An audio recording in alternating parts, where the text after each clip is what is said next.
Keputusan di Mahkamah Syariah, so orang boleh petikaikan, orang boleh pandang hina, orang boleh menghina keputusan itu sebab dia faktor ketegasan.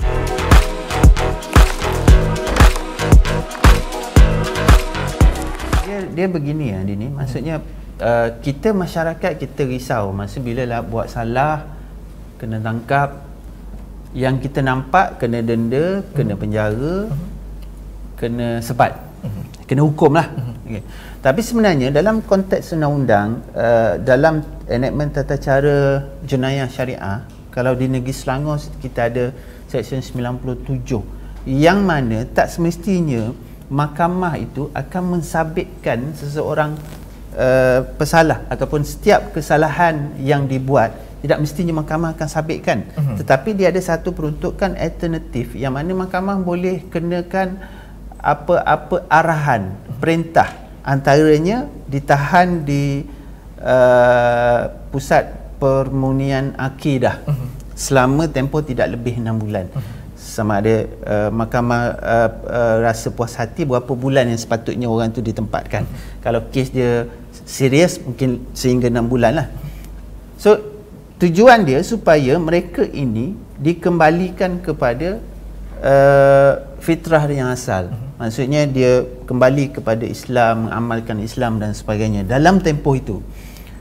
Dan ada juga peruntukan-peruntukan lain, contoh macam diberikan bon jamin ataupun diberi nasihat sahaja. Bukan semestinya disabitkan dengan kesalahan. So mereka ini tak disabitkan dengan kesalahan tetapi dikeluarkan satu perintah lain untuk tujuan pemulihan. Tapi saya tak pasti, mungkin tak ramai orang tahu ataupun mungkin ada hakim yang jarang menggunakan peruntukan-peruntukan ini. So bila kes di Mahkamah Syariah yang kita nampak kena denda, kena penjara, dan ada kes tertentu dia yang dikenakan sebatan. So mereka ini yang pesalah-pesalah ini sekarang ni, hari ni, kalau zaman dulu tak apa, orang kena denda, orang kena penjara, dia duduk diam je. Masa tu dia tak ada gadget kan. Kalau dia ada pun mungkin periuk nasi dia boleh ketuk-ketuk bagi bising kan. Tapi zaman hari ni kita ada gadget yang mana kalau kesalahan ini ataupun mereka ini dikenakan hukuman, dia akan jadi seolah-olah itu digunakan untuk membidas balik ataupun menghina balik keputusan atau barangkali disebabkan kenapa perkara ini berlaku adalah disebabkan kerana undang-undang syariah tidak jelas meletakkan kesalahan itu di bawah kesalahan jenayah. Sebab itu mereka berani mengatakan ini bukan jenayah, jadi mereka berani untuk melawan balik. Pandangan? Itu memang satu perbuatan jenayah. Kalau jenayah di dalam kes civil, perkara jenayah jarang sekali lah kita nampak lihat pesalah tidak berpuas hati. Tapi dalam konteks mahkamah syariah ini dalam keadaan berbeza. Tak, dia mungkin balik kepada ketegasan.